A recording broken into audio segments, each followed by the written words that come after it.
Hello and welcome back for another episode of the Oh No No No podcast. We're back to league duty this weekend. The Scottish Championship awaits at Starks Park with Queen's Park coming to town.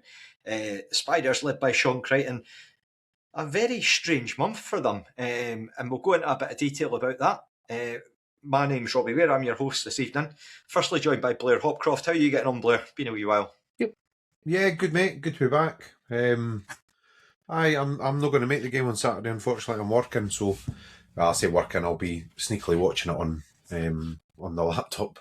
But it should be hopefully quite a good game. I was up in Aberdeen on Sunday, and a bit of a disappointing result. But again, I thought the performance was all right. Actually, I didn't come out of it thinking, we're guff, but just don't know where the goals are coming from. It's the same story every week at the moment, unfortunately. But hopefully with Vonnie coming back in, a chance to right some wrongs. Yeah, absolutely. And also joined by Mr. Consistency, returning again, Scott Fleming. How are you getting on, Scott? Yeah, doing fine, mate. Just the usual, just waiting for the weekend for the Rovers to come around again. This time of year, especially with my job, it can be, unless you've got a bit of project work going on, it can be a bit of a grind to be outdoors all the time in the crappy weather. But hopefully the next few months can fly in and get back into some better weather and much more enjoyable work. Yeah, you'll get the double whammy of the Rovers winter curse and your work going on twofold there. So yeah, right at the start of the episode there, obviously mentioning that Queen's Park, a bit of a bizarre week, probably a bizarre month for the Spiders there, Blair. They get put out of the Scottish Cup by Stranraer, but everyone's favourite words, technical errors, comes into mind there. A bit of an odd reprieve for them with that going on in the background going into this game. That they're potentially, they might be back into the Scottish Cup in another trip to Ibrox, where they famously and rather hilariously last year knocked out Rangers for a Sepp Jaws goal. Always funny. I'll be honest, like genuinely nothing against Queen's Park at all. I hope it does to come to anything. Having kind of read the sort of, I mean, I only profess to be an expert on the whole thing, but having read the kind of details of it, I'm not entirely sure what on earth they expected Stranraer to do. Like, were they supposed to just kit up a defender or something with a pair of gloves and hope for the best? They've signed the goalie clearly for the purpose of playing in that Scottish Cup game. And at no point while processing any of the paperwork has anybody at the SFA went, you mind if you didn't do an emergency loan, you can't actually use them in this. Like, come off it. It's absolute nonsense. The idea that you can register a player on an emergency loan and he's eligible to play, but if you register him on a season-long loan, he's not eligible to play. It's all because of when the original fixture was taking place. Totally, it's absolute nonsense though. Like, and I know Queen's Park got stung with it before. I can't remember who it was. It was a young player against Cally Thistle, because Cally went on to get to the final. That's right, yeah. But I mean, Queen's Park kind of, it was not a young boy that came on quite late on or something. I seem to remember it being pretty ineffective. Like it wasn't a player that had a massive impact on the game or anything. I maybe misremembering, but I hate all this stuff, all these wee loopholes and stuff. Stranraer won that game. They should be going into the next round of the Cup. It's not like they purposefully went out and cheated. They got a goalie because they didn't have a goalie. As a team that's never had a goalie before, or has not had a goalie before, I think they've got like a reserve team, and they've maybe got like a 16-year-old or something like that in it. But it's one where it's like clearly. I think they got a reserve team. They've got someone that's basically. I think that they did have someone that was potentially on the bench, but it does seem strange that like they've gone out their way to bring in this lad for the rest of the season, and they thought, yeah, that's fine, we'll just use him. Again, I don't think anything done maliciously, because they'd also signed right after their game against Queen's Park was originally postponed. And there's a great thread on it. I think it was Enzo, actually, one of the guys that's on Spider's Top. He done a tremendous thread about why it was just such a ridiculous game, because it finished so late at night. It finished at half 10 or something because of a floodlight failure. So if you can find that on Twitter, it's well worth a read through. But effectively, they'd signed Max Curry, but Max Curry was cup-tied because he played for one of the non-league teams. Because he's previously spent quite a bit of time in the SPFL before, and I think he's got over 150 appearances in total. But then Aki's have basically asked for the kid that was on loan, because Aki's goalkeeper got recalled. I can't remember who it was to, or they sold off their other goalkeeper up to Livingston. It was they sold their main goalkeeper to Livingston. They've recalled the lad from Stranraer, which Stranraer have done as a favour to them, because it was basically like break on 7 days, or you can do it for like during the window, but you've got to give like 7 days notice. So Stranraer, for whatever reason, have been like, right, we'll do that, and then it's gone on to this whole situation. So just Hamilton Aki's cheating everyone again. That's I mean, the thing is, see, for me, I think the bit that really irks me is if the rule was that you can't sign a player after the initial fixture, and it was just a hard and fast, it is not possible, there is no loophole, there is no way you can do it, then fair enough, they've done it, they deserve the punishment. But the idea that they've registered them in the wrong way, if it was an emergency loan, it was all right, and if it's not an emergency loan, it's not, is absolute nonsense. They quite clearly needed a goalie. It's not like they've went out and got a striker or picked up Ollie Shaw and stuck him in the team for the game on Saturday. Do you know what I mean? It's like, it's a goalie, and he's like 17-year-old, and he's saving penalties 3 hours after his bedtime. Like, nah, an absolute farce. What did you make of the situation, Scott? I'm pretty similar to Blair, to be honest. I think it was it you that brought it up, and was it Tuesday or Wednesday night, that game? Yeah, Tuesday night. Mm-hmm. I think it was you that brought up in the podcast chat about this boy going on loan, and the hint of, but he wasn't signed on Saturday for the game, so I wonder if that will get brought up. And then the next day it gets brought up in an article that this boy has signed.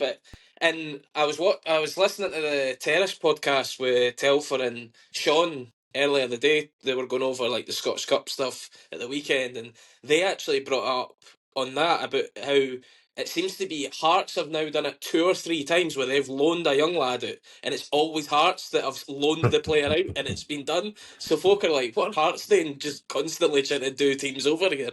But for me, as Blair says, it's not. I don't think they've massively like went out and broke the rules. It seems to be the smallest technicalities.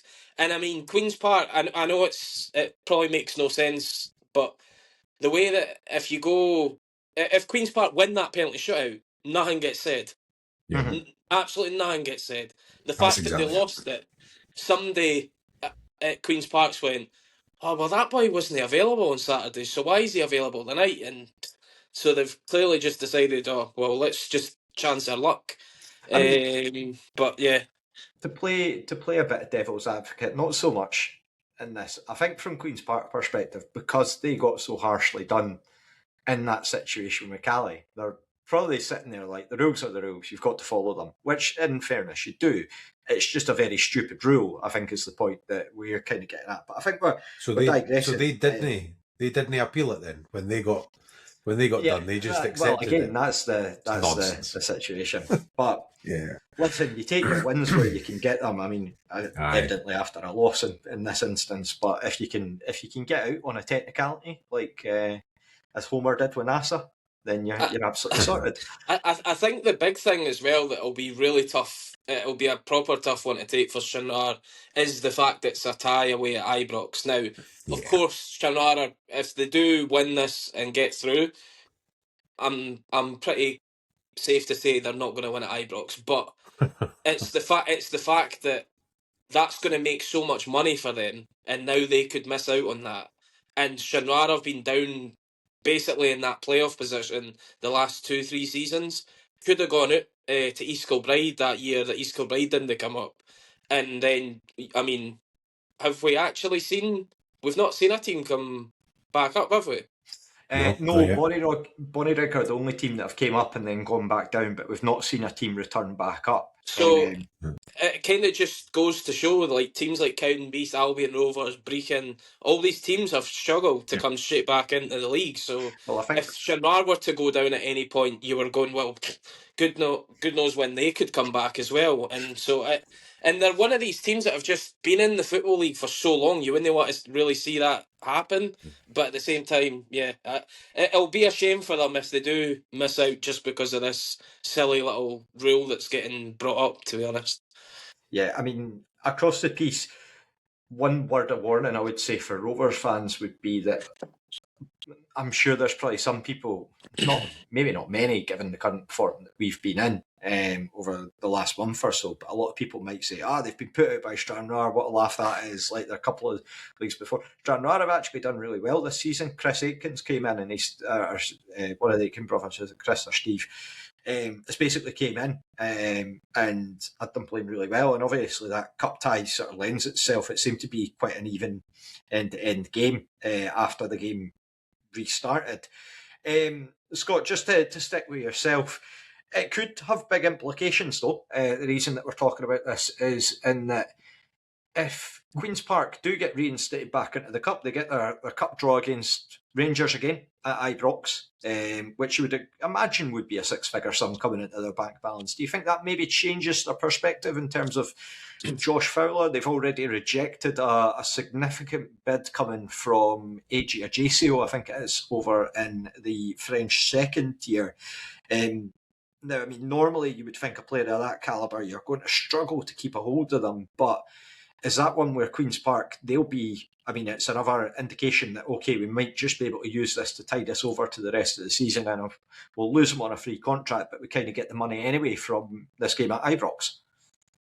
Yeah, I absolutely think that if they do get reinstated and get that tie at Ibrox, I mean, that's them then had that tie at Ibrox 2 years in a row. So financially, they've done really well out of the cup draws. But then the fact that Josh Fowler, I mean, I looked earlier the day, their next top scorer's on 2 goals after him. Now, I get that we're not that far off that and all, but it's more the fact that a team down there, they've been so reliant on him scoring goals that I would, if he was to leave, I would imagine Queen's Park fans would seriously worry about their safety in the league going forward. But if they do come back into this cup tie, then I think that's safe to say he will stick around, because they're not going to be pushed to go and accept a 100 grand, 120 grand, whatever it is that they're hoping to get for Josh Fowler. They're not going to be forced their hand to do that deal, because at the end of the day, he's going to be more used to them for the rest of the season if he can keep them in the league. And yeah, so I would be shocked if they get reinstated and sold him. That would actually be quite bizarre, I think. But if they were to be, if it's to be upheld, actually, and Shinrar managed to somehow win that appeal, then I do think he probably will be gone between now and the end of the window, because I just think, I mean, they did it, was it the year that they were doing decent in the league that they sold Simon Murray to Ross County?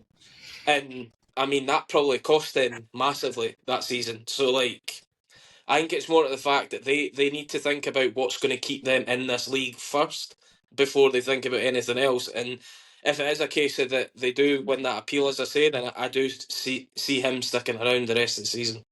I was going to say, I kind of think it's the other. I was just going to say, I think it's the other way around. Actually, I don't think getting the tie at Ibrox or not has any bearing on whether he stays. I think they've got to look at it as in how much will they lose if they go down. Do you know what I mean? The 120 grand or whatever they might get for him, does that cover the cost of getting relegated into League One? And if it doesn't, then they sell him, keep him, because actually, like the chances, like you say, the chances of them kind of continuing the kind of decent enough form that they've had to keep them in the positions that they're in just now without Josh Fowler at this point does seem a little bit kind of unlikely. So to sell him now, I think the difference with the Simon Murray one was it did shoot them in the foot massively, but they were rolling the dice to get up to the Premier League as opposed to kind of surviving in the Championship kind of thing. Honestly, I can't see him going. I think he'll be there at the end of the season, unless they get really stupid money, or the offer of a player coming in, or if there's something kind of lined up that way. Earlier in the window, I was constantly thinking, right, Ross County are just going to offer stupid money or use the money for owning hell. The more I thought about it, I was like, if you're Queen's Park, you're not selling to Ross County because they're down there, won't you? Yeah, because I mean, it's like why would you? That's such a stupid move. If you did that, rather go and speak to a JCO or whoever in the French league. They're not winning today with it. So I didn't get if I don't even know, is Ronan Hale left yet? No, I don't think so. The rumour was that he's Reading might have had a bid put in that has been accepted, but I don't know how true that is. I saw it on Twitter, and notoriously Twitter, you know what it's like, Transfer Scotland's, we're looking identical, well, exactly at you effectively when we're saying this, like, just sometimes you just make up shite. Indeed. Nah, I don't see Queen's Park selling to them if Hale goes, because they'll need a striker and they know that he's proven at this level. But I just can't see why you'd be stupid enough to do that to a rival that's battling to stay in the league. Yeah, even a club like St Johnstone, because I know that their fans had sort of, they're with Sidibe going to Stockport County. I think he's away to. And we're getting a solid sum for him. I think it'll probably be upwards of 200 grand. That they'll put, like, they're going to be considering their options. And I know that Simo Valacari's already spoken out in one of his numerous articles to the Courier about that he'll need to get in a replacement up top, along with Alfredo Aguiman that they've brought in. So it's definitely one to keep an eye on from that perspective. I'd be astonished if they did so sell them. I can't see that happening. But because I think that, again, to go back to, if you are Queen's Park and you do go down into League One, I think it's going to be a very difficult league to sort of generate the resources to try and get back up. Because all of a sudden you're going to have your attendances. Now, I know that their attendances are going to be capped, but I'm not sure if they would be able to fill Lesser Hampden. There's the question of, well, if we're not filling Lesser Hampden, we're really just justifying our sort of cause that, well, why would we expand it? We're not going to do any work if we're not going to be filling out any crowds, and you've got to make potential cutbacks. And I think there's a degree of uncertainty there as to what's going to happen in the long term with their structure, whether they're going to stay with the same structure, whether Willie Haughey's taken over, whether they're going down a different route. So a lot of change happening, even in terms of stuff like the training ground at Lochlinch. I don't know if what the script is with that and whether they'll be able to keep that going forward. But certainly with Fowler, 18 goals in 23 games across all competitions. Blair, I mean, it's probably trite to say it, but lessons to learn from the Rovers' perspective after he got that double in the last game at Lesser. Yeah, probably. Although, in saying that, he's a natural goal scorer. There's absolutely no getting away from it, especially at this level. He's clearly got a bit of talent about him. It sounds really trite. I didn't think he was very good, actually, the game at Lesser Hampden. He kind of drifted out the game, I thought. He looked a bit lazy, is the honest kind of assessment I would have had. And then it just burns us for pace and slots the second one away. And that's the difference, is having a player who's got that in the locker. We at the moment certainly don't have it. So absolutely can't knock it. You've got to stay switched on. But it wasn't like he gave us an absolutely torrid afternoon. It genuinely wasn't. I mean, if anything, we absolutely battered them and got beat 2-1. What was it, 56 penalty box entries or whatever Barry told us at the time. But it was one-way traffic for a long, long period of that game. It's just the same. It's exactly what I was talking about with the game up at Aberdeen. It's the same old story. If you didn't put the ball in the net, you're always up against it. And that's absolutely what we have a problem with. And we tried everything that day. The crosses and the kind of, we hit shots for distance, set pieces. We were trying a bit of everything. Nothing was really paying off. I mean, fair play. Like, there's a lot of folk have kind of I think Fowler has been a bit of a stick to beat teams with this season, like the Rovers, who haven't got a striker like that.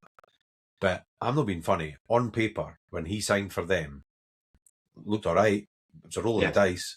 Like, there's nobody looking at that signing and going, "Oh my God, what a find!" He's just right boy, right place, right times, hit the ground running. A bit like Kevin Nisbet when he signed for us, actually, back in the day. Like, it was, he was getting written off by Dumbarton fans. He was getting written off by Partick fans. He was getting written off by everybody. And then he comes to us. Yeah. But he comes to us and all of a sudden something clicks into place.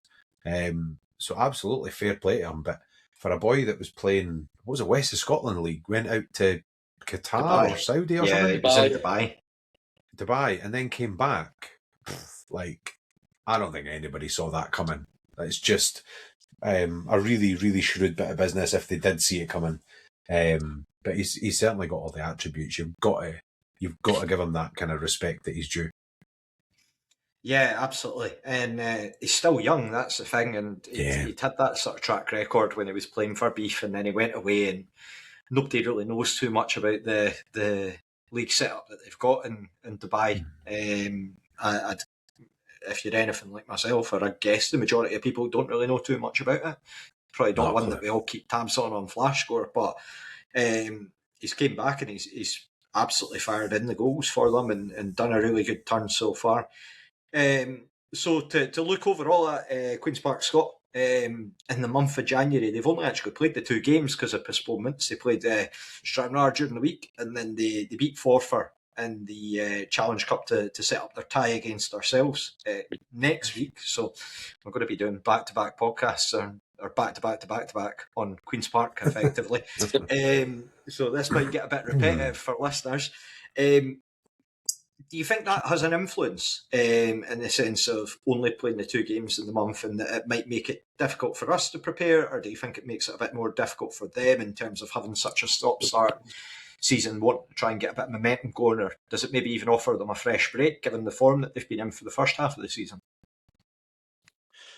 For me, it's a difficult one because they've not played a league game in 2026 yet, so they've had them cup games, like you say, but even still, they've been on decent enough form basically since sort of start of December time. They've not lost anyway, but it seems to be that they're a bit of a funny team, because when you look at them on paper, I question how they're actually still like above, like, so I get that Ross County have been brought in this season, but like even still, like other than Josh Fowler, you start looking through their team and going, they've not really got a lot there that you can go, that's a championship team. Obviously we know a few of them now, like Connolly, Murray, Callum Smith now there as well, Lawyer Longridge as well, so they've got some decent enough players there, but a lot of their bench is just basically teenagers that I've never heard of. So whether they're like really talented players that are coming through their system that they're expecting to put into their sort of starting team in the next season or 2, I don't know. But for them, I always just when we play Queen's Park, I always just go, well, we're coming up against a keeper that only plays against us, and we're basically coming up against a striker that's arguably the most informed striker in the championship. So like, if they two don't have a good day, then you like to think that we'll at least have a right good chance of potentially winning that game, especially at home as well. But in terms of the back-to-back games, I always find it funny. Like I know that I'm going to get stick for this in our group chat anyway. But when you get home and away in ice hockey in the same weekend, it's funny sometimes how there'll be something maybe happens in a game on the Saturday, and you question, is that going to carry on into the Sunday? And the amount of times that you actually see a completely different game on the Sunday, and you're just like, we just watched someone else on the Saturday and it didn't happen. Whether it's something to do with fighting or whatever, but even just the actual gameplay itself, there could be a team absolutely blows a team away on the Saturday. The next night, the other team, they're at home and they just, they managed to somehow sort themselves out. So it could be the same here, that whoever wins the game, or even if it's a draw on Saturday, we're going to have to just not rest on our laurels if we do win that game, that we're just going to automatically win again on the Tuesday. So, yeah, as I say, I do think they're a bit of a hit and miss team, but I also am like, on paper, I know that we're not scoring loads and loads of goals, but on paper, we really have to be winning that game on Saturday. Like, it just, when you look at the squads, and I know football isn't played on paper, but when you look at the squads, and we've got boys back now, that we really just should be winning that game. Yeah, I mean, it's from a Queen's Park perspective, I'm sure they would take the sort of viewpoint that they've been relatively successful against us so far this season. They had the draw at Starks Park on opening day. We got quite lucky with the penalty at the end, I think it was safe to say. It was sort of a ball that was headed backwards across goal and then basically went onto the arm of the Queen's Park lad, and they got a penalty for it. And then they had the sort of win at Leicester. And again, I know that we come back to the penalty box entry of it all, but we still did create quite a lot that day. We were just very inefficient in front of goal. But yeah, they look all right, you know. Like I get what you mean in Scott. Like they've got a lot of young boys and stuff, but see if they can keep their kind of first team fit. They've got decent players in decent positions. I mean, Grant Savoury is a good footballer.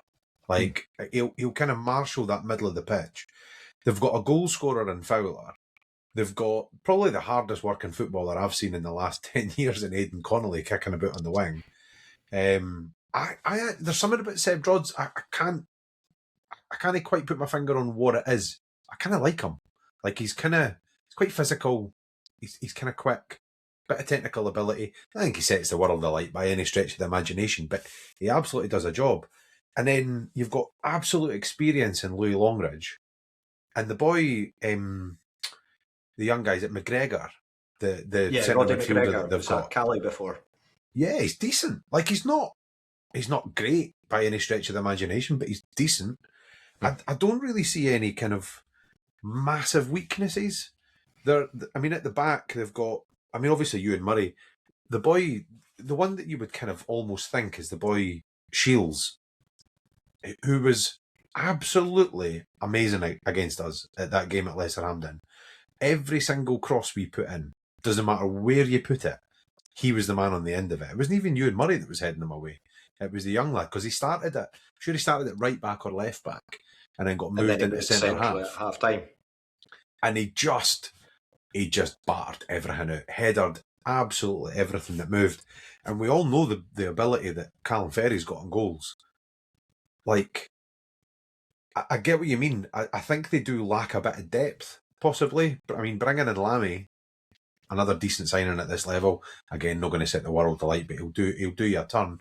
And we all know Callum Smith will run about and make himself a nuisance. He'll definitely be up for the game on Saturday. I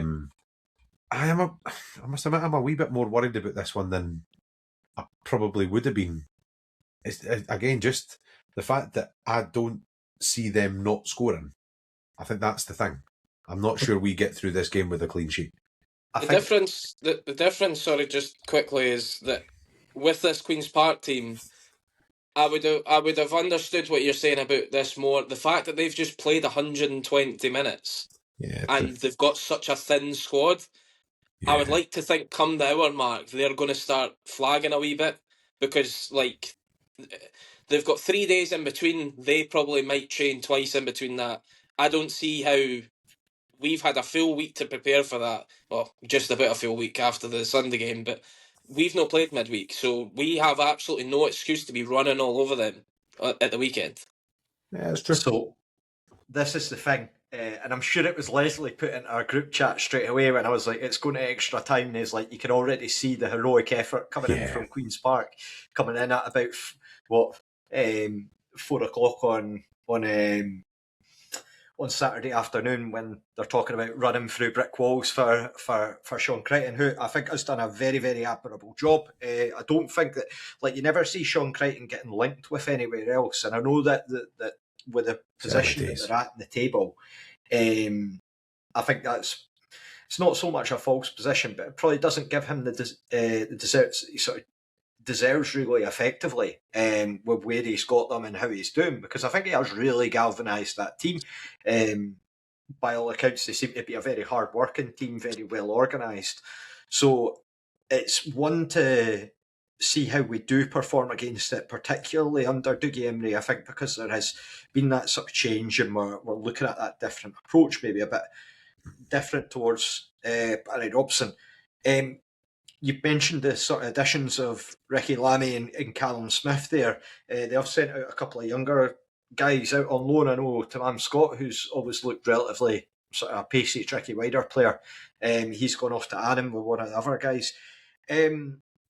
Just in terms of the sort of form, Blair, away from home, Queen's Park have played 10-1-2, drawn in 4 and lost 4 respectively, but actually in the last 5 games, both teams exactly the same, as well as Partick Thistle, funnily enough, and having played 5, 1-1, drawn 2 and lost 2. So does that make it really, again, one that's quite hard to judge when you look at even the stats around it, that it's sort of going in on this even basis?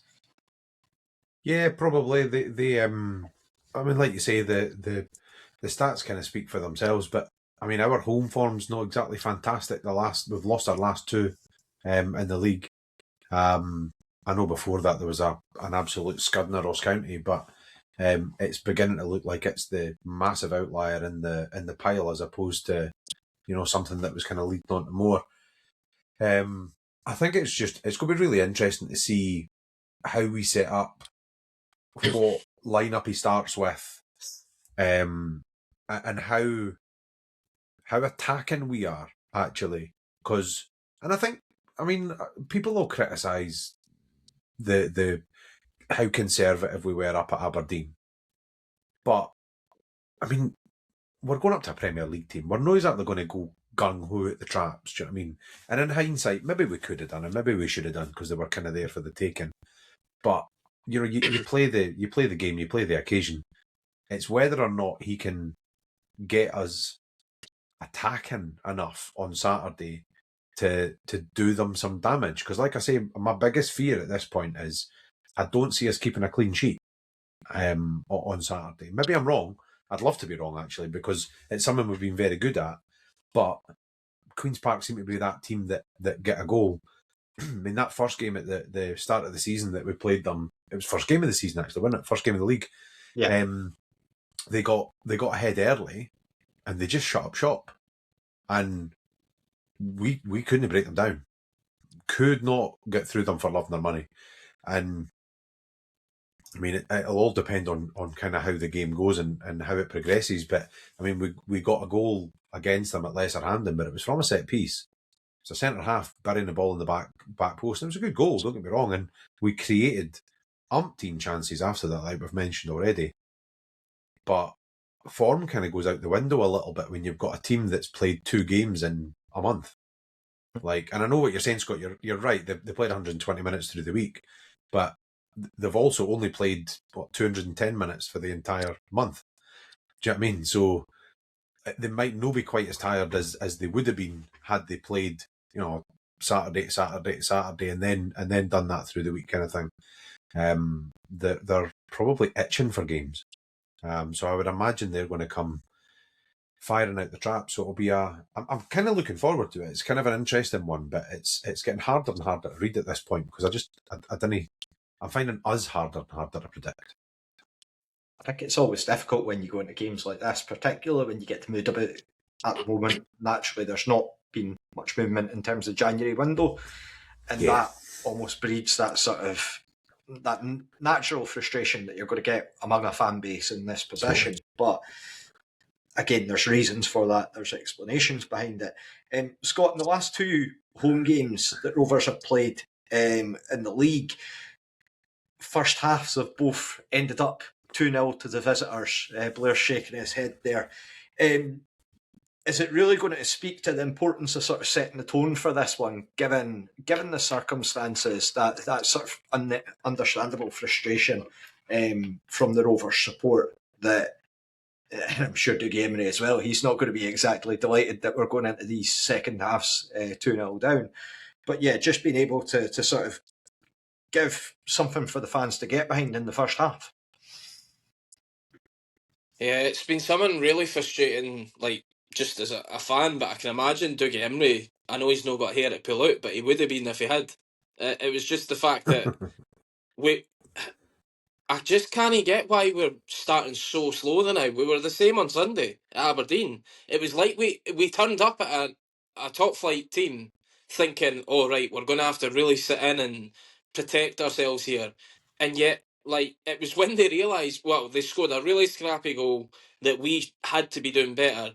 And then it was like they realised, oh, actually, this lot aren't that good. And then actually put their own stamp on the game, put their foot on the ball, and actually passed it about a bit. And I know that Aberdeen nearly scored twice for us, but it was like more the fact that we actually looked the part after they had scored. And yet again, the Dunfermline game, shocking first half because we were just all over the place. I get we had injuries, we had more injuries during the game as well. Doesn't help. Same time, they were on top of us for the minute go. Didn't matter anyway. And so it's the fact that we're having to pull ourselves out the fire at 2-0 every... Well, obviously Sunday didn't get to that, but the last two league games, it's been like that. And you're like, well, you're giving yourselves a massive hill to climb just to get a draw. Never mind even win the game. So, like, I mean, if we were to go 2-0 down again by half-time on Saturday, I would be like, you've got to question what's in the players' heads. Because, like, Dougie Emery, to me, seems like one of the best motivators in Scottish football.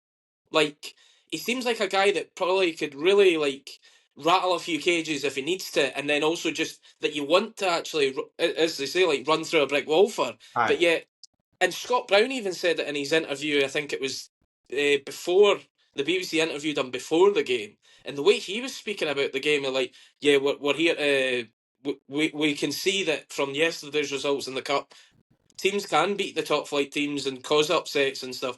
But even still, you could tell that he was like, we need to be better in terms of actually going after games and putting our stamp on the game. The last few home games in the league, we've no done that since the Ross County game. And the Ross County game's just making it look even more ridiculous how bad they were. The fact that we rolled them over at 6-0, everybody thinking we were amazing again. And then it was just a case of, no, they were just absolutely terrible. And I get what we played fine that day, but we've no played fine since then. And it's been a case of we need to... And it goes back to also the striking thing. I get that it's no all Jack Hamilton's fault. Like, we have to be a much better side on the ball. One thing we need to do, actually, on Saturday, first 15 minutes, I want to see us playing with a lot of intensity, really running down the wings, balls in the box, but our passing has to be so much quicker. We're so passive and so slow with the ball right now.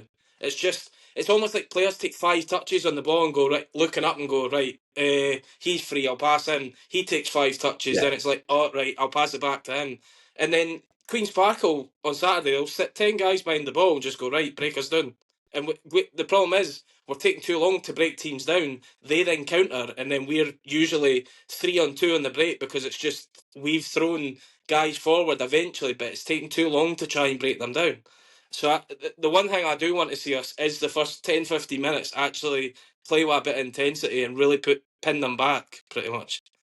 Yeah, I don't think you'll find anyone that's going to argue against that, Scott. I think if we could get an early goal and get into the front foot, it's one which would really sort of give...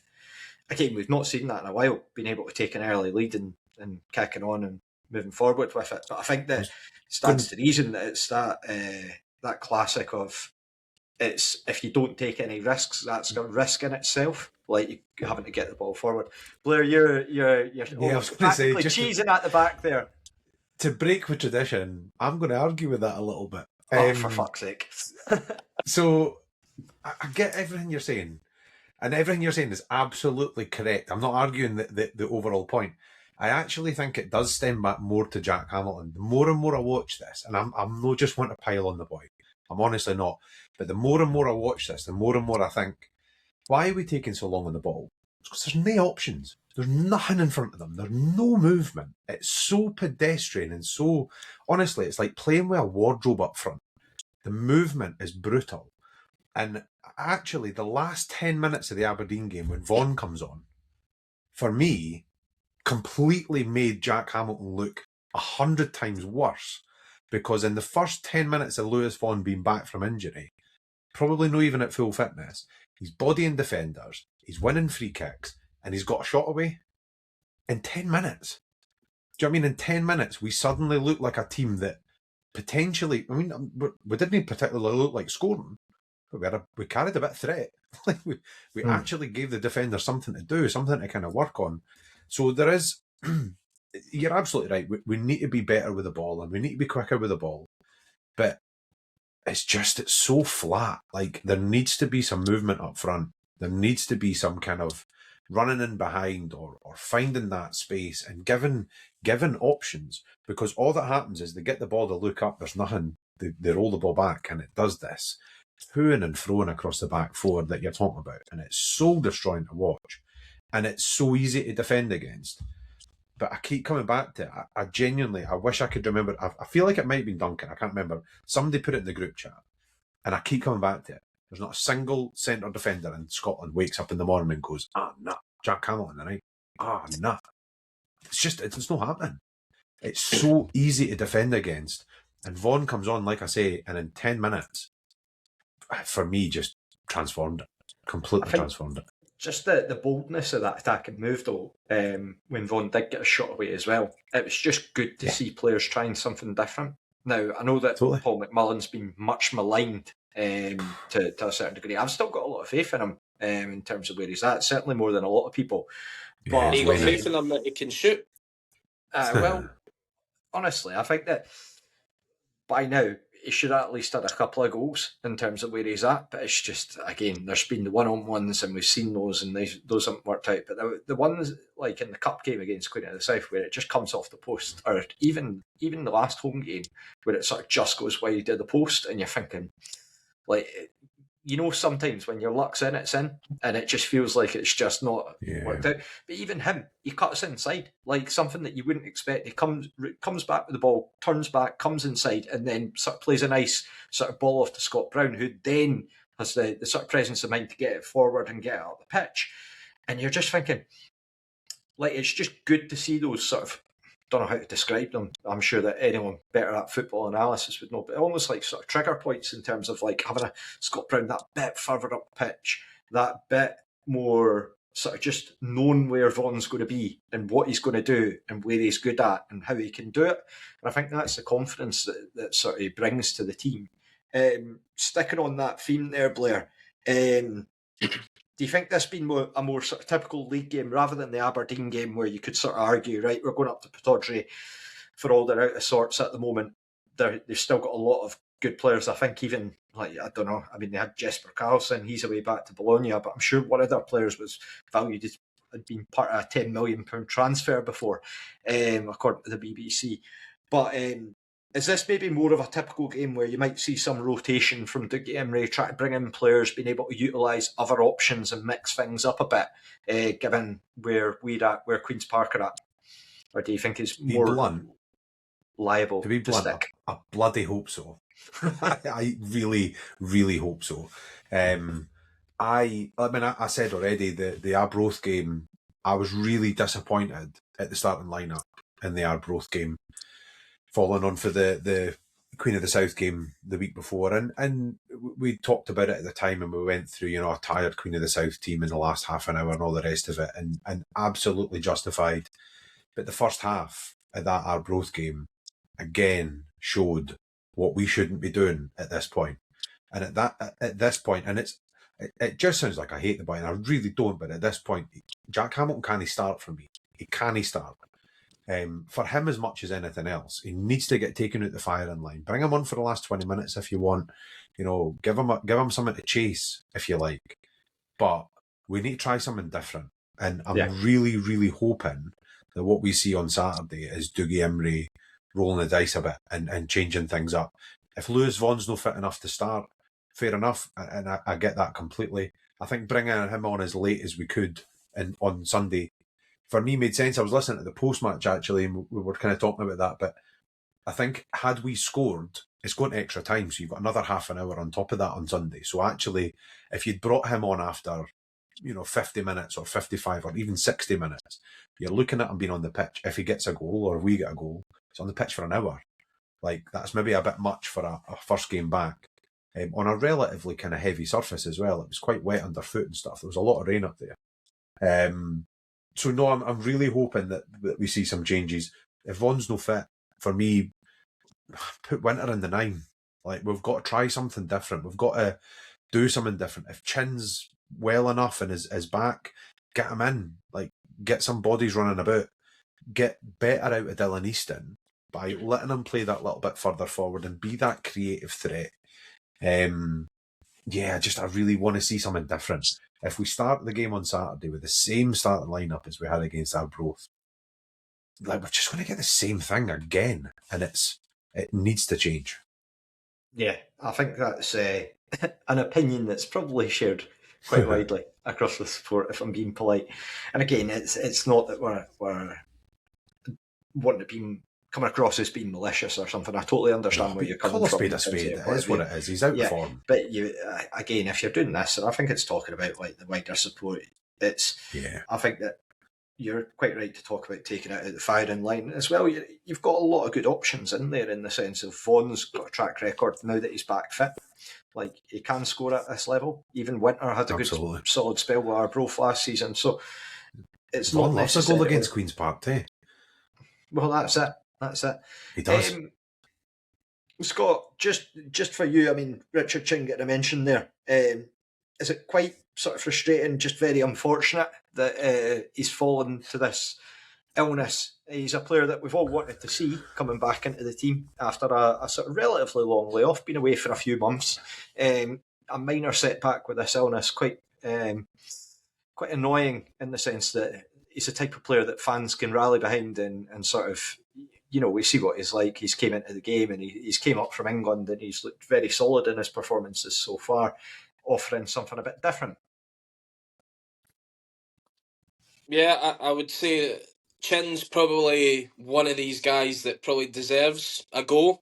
We're recording this obviously Thursday night before Raith TV have done their interview with Dougie Emery, but I would like to think that Chin's been back in training this week, and it was just an illness over the weekend or whatever. But I hope that he can be back in for selection, because he gives you that something that's just, it's the unpredictability about him. Like, it's the fact that he can burn you for pace, he can meg you, he can play 1-2s with folk around him and kind of then run round you. He is that one. I mean, I know that we've mentioned that a few times with Chin as well. There's so many times where if he has come off the bench, like, you go, right, let's see how he is after the first couple of minutes is when he has his first touch. Usually his first touch is like a shot for folk, but then he catches up with it because he's that quick anyway. Does that. And so, I can't mind, was it the Ross County game he came on? And his first touch was horrendous. And he still beat the boy for it and then went round him, and I was just like, this is ridiculous. I mean, the defender must feel stupid for a start, the fact that he didn't get to it. But I think if Chin's fit enough, I would actually be leaning towards starting him. And I think I would actually start him in the 10 position. I would play him in behind. I'm totally on board with what Blair's saying. Jack Hamilton's probably needed to be brought out the firing line, probably actually Christmas time more than anything, but the fact we didn't really have any options, Dougie Emery was kind of limited to what he could do.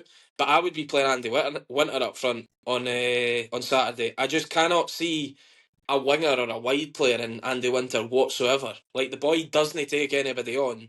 I think he's actually quite physical and decent enough in the air. So I would like to see him playing the number 9 and have a boy that's quite quick in about him. So that's why I'm thinking that Chin maybe in that 10 could potentially work quite well.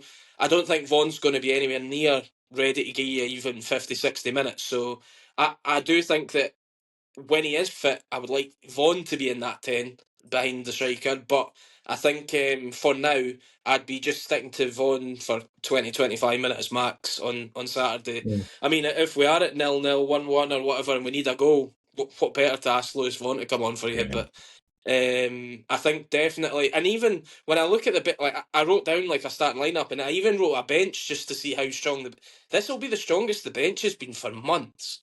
Like our bench could potentially be, if it's the line close enough, the lineup I've got down: Glavin, Hannah, Matthews, NCO, Gibson, Montague, Vaughan, and Hamilton. That would be your bench if you went with the team that I'm starting. Oh, sorry, and McMullen as well. But like, and you've got plenty of guys that can come on and make an impact. A lot of guys with pace there as well, with Gibson, Montague, McMullen. So, and I said it earlier on. I genuinely think that they could flag after about 65 minutes on Saturday.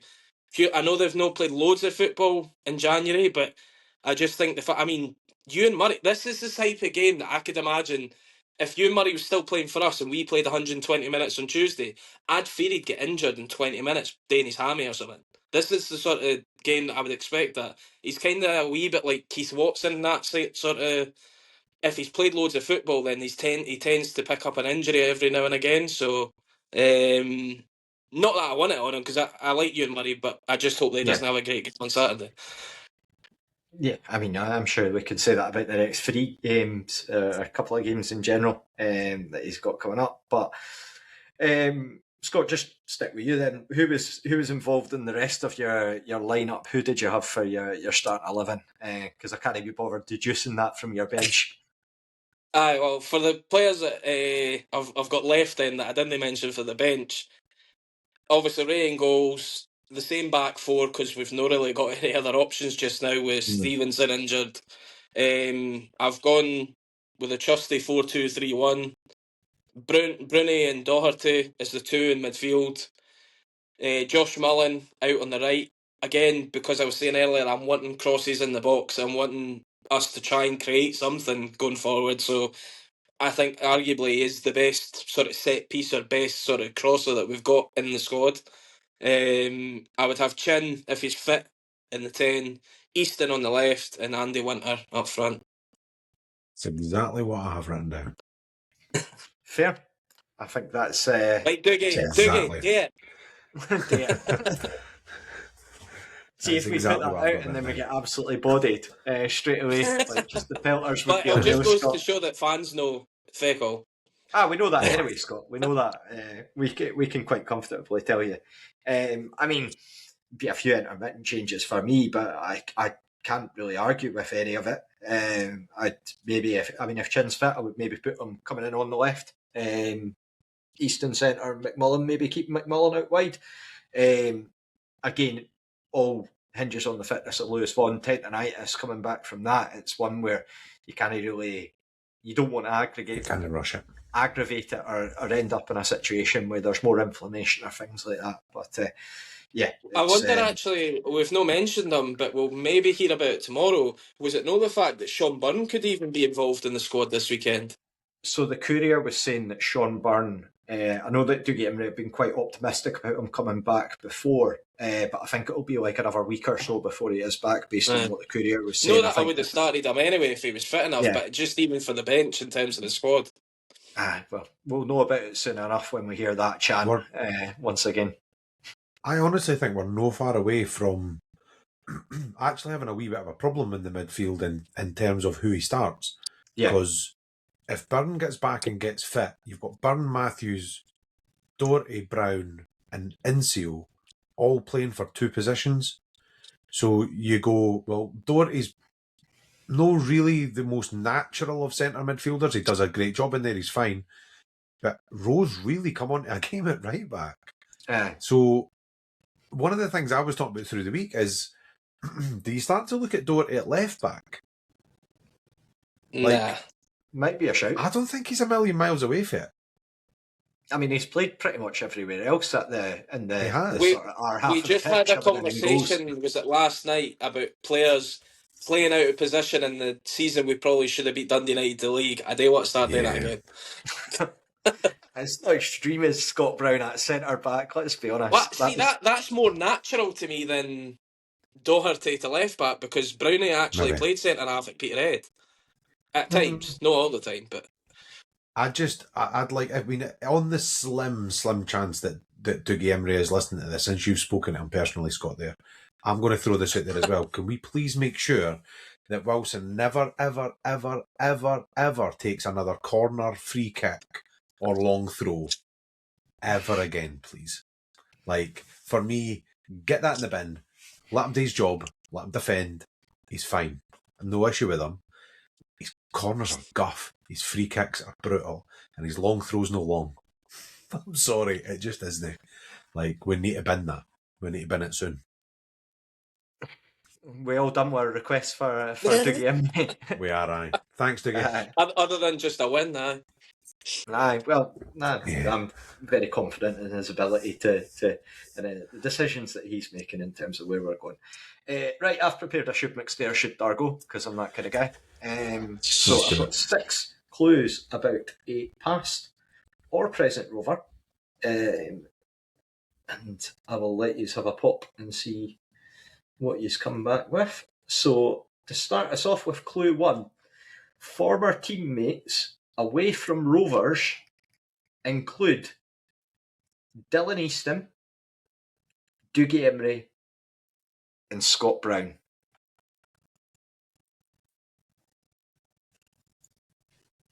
Okay.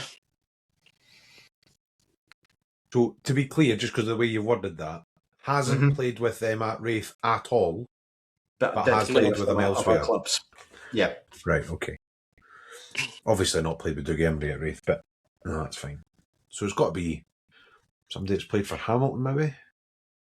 I think it's Dougie either Emery? somebody that's played with Hamilton or maybe Morton, and then probably the way that it's Easton and Scott Brown, I wonder if he's thrown it in that he potentially played with him at St Johnstone. Could be. Because other than that, it's, well, Peterhead, because Scott Brown hasn't played anything else. Yeah, Easton and Brown did play at the same time as well, didn't they? They came through at the same time. The only thing is, Johnstone. I'm not sure if Easton actually made a first team appearance. He did. He played in Europe and everything, did he not? Scott Brown did. I'm sure I don't know saw if something Easton about that did. before. Did he not? I think Easton maybe travelled. I don't think he ever played in it. Because Scott Brown played in it. But, right, who's played St Joe? I don't think he's played with Dougie Emery, but just to get an answer, Kevin Moon. Scott opening up with Kevin Moon there.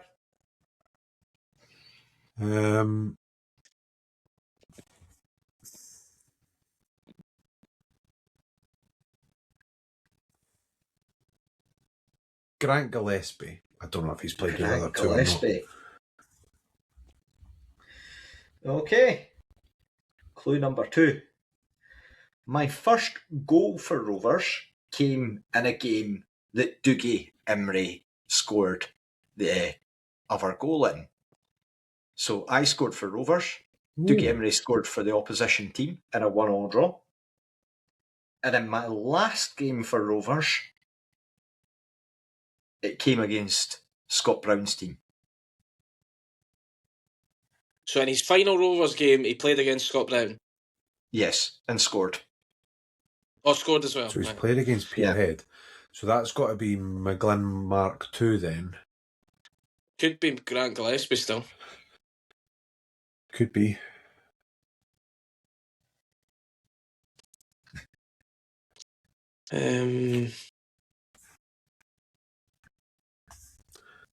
I was thinking just back, because he played alongside Gillespie in that team, but I'm trying to link where he might have ever played with Emery, but I don't really think that's going to work out. Like Wedderburn. That Wedderburn? Yeah. I'm not. No, I'm going to stick with. I'm more confident on Kevin Moon than I am Wedderburn, but that goes for me in midfields in general. To be fair, Scott, I would say. So it was his first goal for Rovers was in a 1-1 draw, and Emery scored for the other team. Yep. And then in my final game, I scored in a game that Scott Brown played against us. Yes, but didn't score. I'm not sure Grant Gillespie could have played with Dylan Easton is the issue. Or Scott Brown, actually, for that matter. He'll have played with Emery at Hamilton. The only reason I'm more confident with Kevin Moon is because did he not come through at St Johnstone? Yeah, I believe he Yeah, did. but he'd have been before those two. He must have been before those two. Because he played for us in 2014. Aye, but he maybe could have 10 still year been ago. on the benches. He was still not that old when he played for us. He was like 23 or something then. So I would imagine what's Easton? Easton's 30. Yeah. Was he older than that? 31, I think, maybe. But Dylan's also played for... See, you forget Easton's played for a few teams now. Elgin and Because he's Clyde. got Elgin, Forfar, Clyde, Kelty. That's where I thought Wedderburn connected with Easton, was Kelty. But I don't think Wedderburn's played with Emery. So, No. just to keep it moving, I'm not going to move off Kevin because I don't think Wedderburn's. Again, I'm not confident with it at all at this point, but I'll stick with Grant Gillespie for the same reason, just to keep it going. Clue number 3. I have played for 10 SPFL clubs. One of these clubs was not in the SPFL when I played for them. As in, they're in the SPFL now, but he played for them when they weren't? Yes. So, to recap the clues so far, my former teammates away from Raith Rovers have included Dylan Easton, Dougie Emery and Scott Brown. My first goal for the Rovers was in a game that Dougie Emery also scored in a 1-1 draw for the other team. Of course, Emery scored. And my last goal for Rovers was in a game against Scott Brown. And I played for 10 SPFL clubs. One of which clubs was not an SPFL club at the time. Proper journeyman then. See, I'm thinking this Kelty thing. Kelty would possibly be the team that they've played for in the Lowland League. Because they filled their team full of... Do you think who's...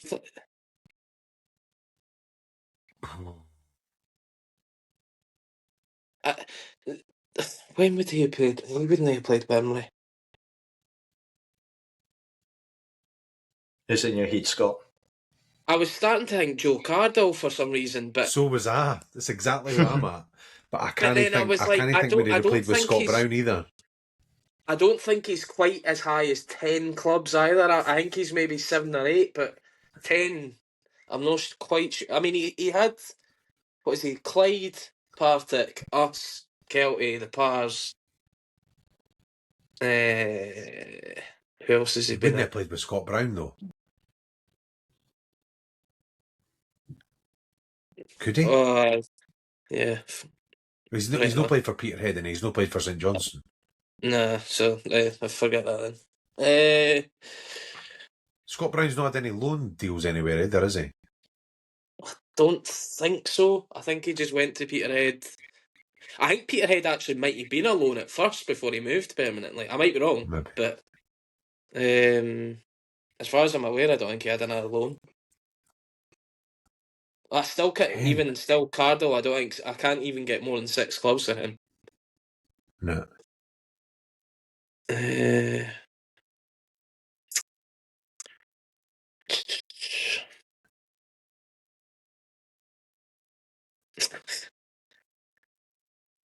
I've not got anything better than I know somebody that played for St Johnstone and potentially played with the two of them.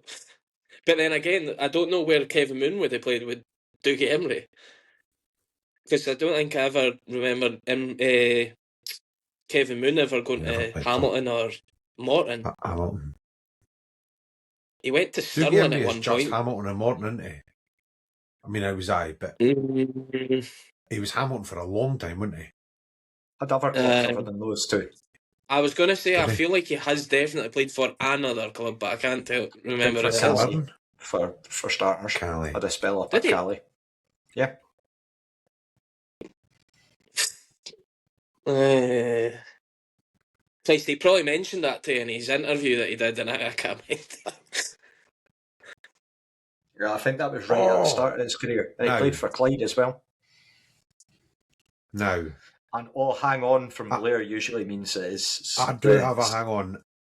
My worry is I don't know if he's already been used.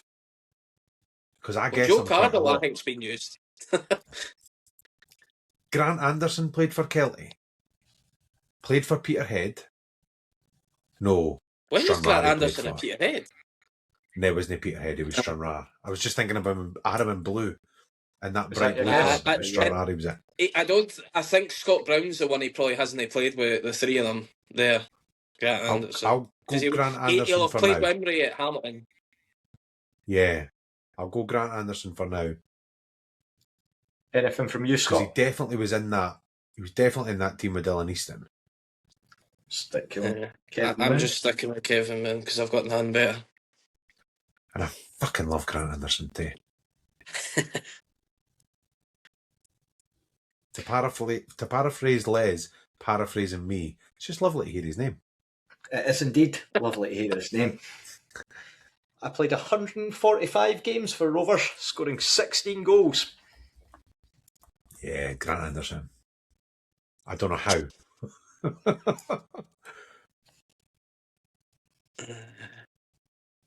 Did Grant Anderson play before? He couldn't have played with Scott Brown. Scott, you got any guesses? Kevin Moon didn't play that long, so it's certainly not him now. I'm hoping there's going to be a clue about being a referee or a civil engineer or something coming up shortly. I mean, it sounds pretty Grant Anderson, 145 games and 16 goals. Backwards header. But like you, Blair, I just didn't get where he's played with Scott Brown. No. Unless he somehow did play for Peterhead for a game that I just cannot remember. I remember him in bright blue. 10 clubs. Again, he came into football really late. And, Kelty, Queen of the South, us. I think Hamilton. he did. I think he left us and went to Queen's. Yeah. He ended up at Stranraer before he came back to us. I'm sure he was at Peterhead. Or maybe I said that up. Say that. Clue number 5. John McGlynn. Signed by John McGlynn, but never played for John McGlynn the first time. Played for Grant Anderson, but came back for John McGlynn the second time. When we won when we rightfully won the league. And no, not Grant Anderson. Sorry, Grant Murray.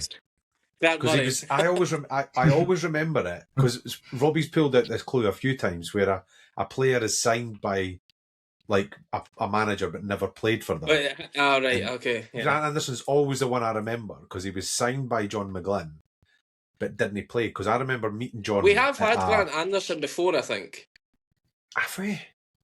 I remember meeting John McGlynn at a golf day or something, and he's like, I finally found us a winger, boys. I've got us a winger. Well, clue number 6, Blair, you've actually already referenced it. You want to take a guess what it was? Is he a referee? No. Or a civil engineer? Or a backwards header? A backwards header, there you go. Yes. So he has played for Peterhead, hasn't he? He has indeed played for Peterhead. He played with Scott Brown up at Peterhead. How many games? Was there much? What, in terms of Peterhead? I think it was just for one season. I thought you were going to say one game. I was like, well, that makes sense. No.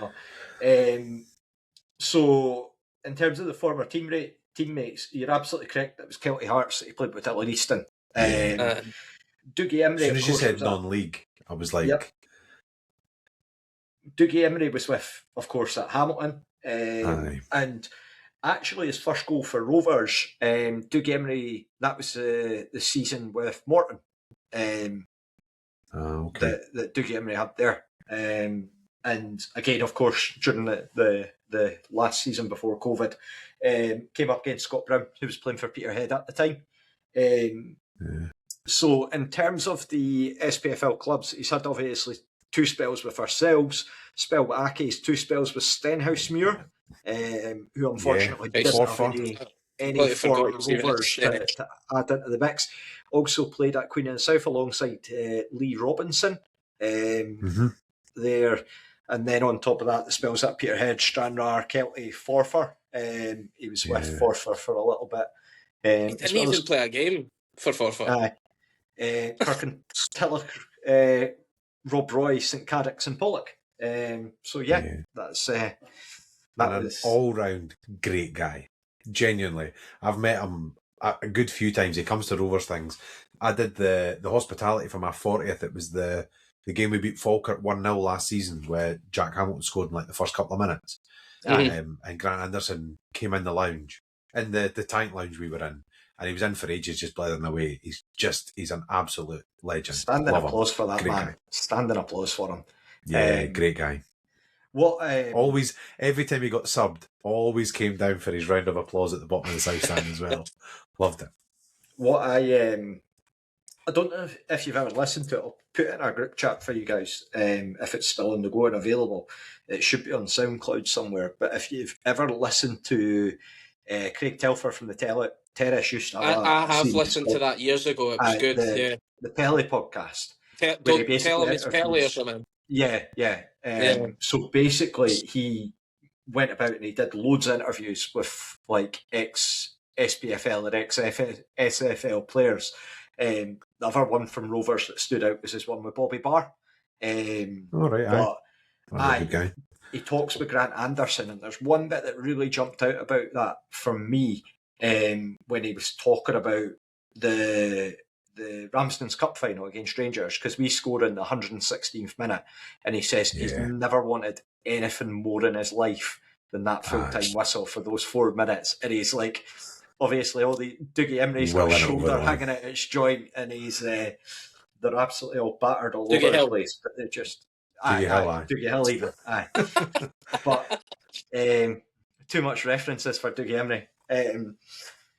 I mean, if I'm putting a question to Dougie Emery, it's how did you enjoy our 2014 Challenge Cup win based on that? But no, I'll put a link in the show notes for that, just so if I can find it, just so that you can have a listen to it, because it is a really good podcast if you're on the hunt for something to listen to in between our several dozen podcasts that we've got coming up about Queen's Park and everything to do with them over the next few weeks. That'll do us for now, though. Thank you for taking the time to listen. We'll be back, of course, after the game for a post-match debrief, and then it will inevitably turn into a pre-match for another game against Queen's Park. Welcome to Groundhog Day. Thank you for taking the time to listen, and bye for now.